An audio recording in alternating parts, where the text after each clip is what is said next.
Welcome to Yoga with Mama Monty. I'm glad you're here. Today we're going to go through Sun B. We're going to go through it the first time, slow, really breaking down the posture, talking about each pose within the flow, and then we're going to go through it at a more regular pace where each inhale is a move and each exhale is a move. Before we get started, let's just find our breath and our balance. Maybe rock back and forth, side to side on your feet. They're about hip width distance apart. And then we want to pick our toes up, letting the four corners of each foot engage with the mat and connect with the earth. Then let's lay our toes down on the mat like the keys of a piano. Lift your kneecaps, lift your chest, engage your belly button by pulling it back to your spine. Let your shoulder blades float back and sink down. Your gaze is forward and your heart is open. Inhale, bringing the arms up. And just for the sake of seeing how it feels, reach your shoulders up, shrugging them to your ears, reaching for the sky, and then float them down your back, creating space between your shoulders and your ears. This is the way that we want our arms and shoulders to lift so that we don't scrunch our neck down throughout our practice. Let's inhale, reaching high, maybe taking your gaze past your fingertips, bringing your palms together, and then exhale, floating your hands down to heart center. That's very good. Now, let's start our Sun B. Inhale, sitting back into chair. Our hips drop, and our knees don't float any farther forward than our toes. Our belly button is still engaged. That's going to keep our spine nice and long so that we don't arch our back or round our back. With that nice long spine, we have a lot of space between our shoulders and our ears, and we're reaching for the sky, and our gaze is just past our fingertips. Exhale, floating your hands down to the mat, lifting your hips and letting your head reach for your feet. Inhale, half lift. Your chest is parallel with the ground, lengthening the legs and pushing the hip pockets back while keeping our balance in all four corners of the feet. Exhale, reaching for the mat, stepping back into our plank pose. From here, we're going to bend our elbows halfway down and then scoop our chest up, letting the tops of the legs come down to the mat, maybe even pushing into the tops of our feet to create space under our legs. Remember that nice, good space between shoulders and ears. On an exhale, we're going to tuck our chin, tuck our toes, and lift our hips into our down dog. Immediately, step your right foot in between your hands.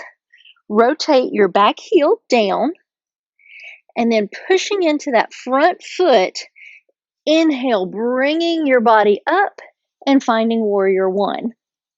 Now in Warrior One, we want our knee to be over our ankle. So if you need to adjust that back foot, do so.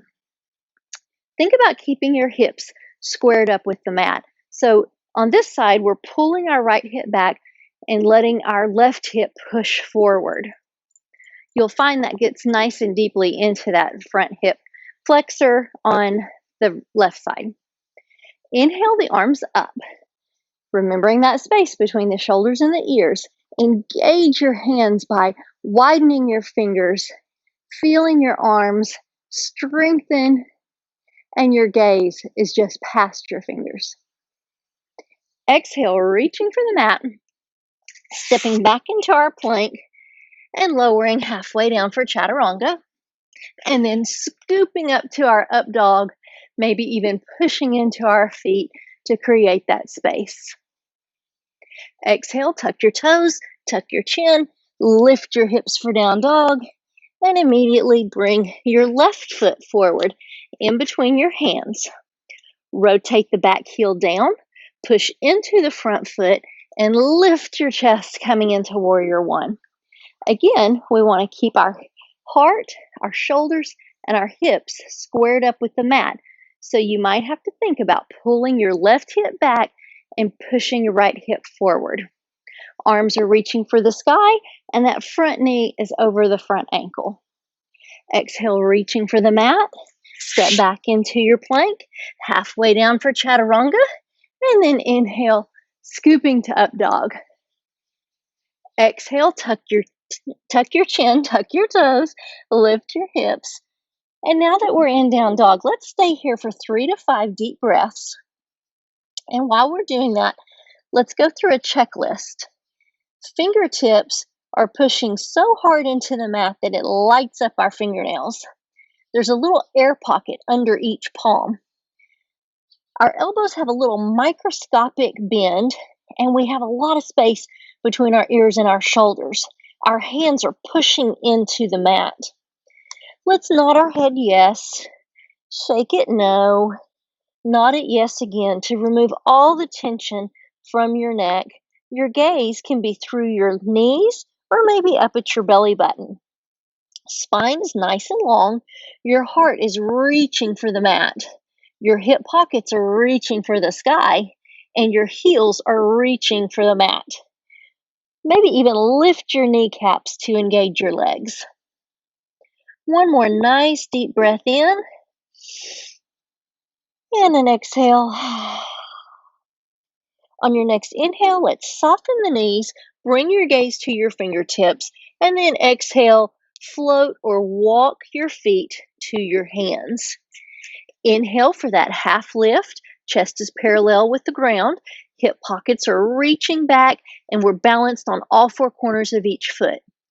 Exhale, forward fold, bending your knees as much as you need, just bringing the chest onto the tops of the legs, and the head is reaching for the mat. And then pushing into both feet, we're going to inhale back to our chair pose that we started with. Remember, we're reaching for the sky. Our gaze is past our hands. Lots of space between shoulders and ears. Our chest and heart are up.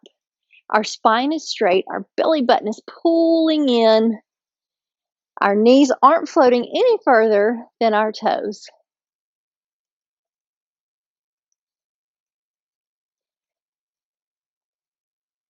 And on your next exhale, let's stand all the way up, bringing our hands to heart center. Great job. So that was a very, very slow Sun B.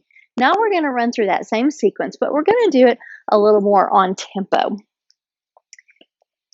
Whenever you kind of figure out the sequence and you have it in your mind, let your breath set your own pace. So each inhale is a move, each exhale is a move. Typically, we like for our inhales to coordinate with motions where we're opening the body or reaching forward, and then our exhales are where we're closing a posture. It doesn't always work that way, and sometimes a flow will get a little switched around, but that's a good key to just think about, and it'll kind of guide you through your vinyasa flows. All right, are we ready? Very good. Let's inhale to chair. Exhale, forward fold. Inhale, half lift. Exhale, chaturanga. Inhale, scoop to up dog. Exhale, down dog, and immediately bring your right foot forward. Rotate the back heel. Inhale, warrior one. Exhale, chaturanga. Inhale, scoop to up dog. Exhale, lift to down dog. And immediately step your left foot forward. Rotate the back heel, push through the front foot, and lift up into warrior one. Exhale, chaturanga. Inhale, scoop to up dog. Exhale, down dog. Now this down dog, we're going to stay for 3 to 5 nice cleansing breaths. You might want to try pedaling your feet a little bit, maybe coming up onto your toes, maybe shifting side to side. Might even bend your knees a little, lift your hips, and then straighten the legs. Just play with this posture, find what your body needs. On our next inhale, soften the knees, bring your gaze to your fingertips, and exhale as you walk or float your feet to your hands. Inhale, half lift. Exhale, forward fold.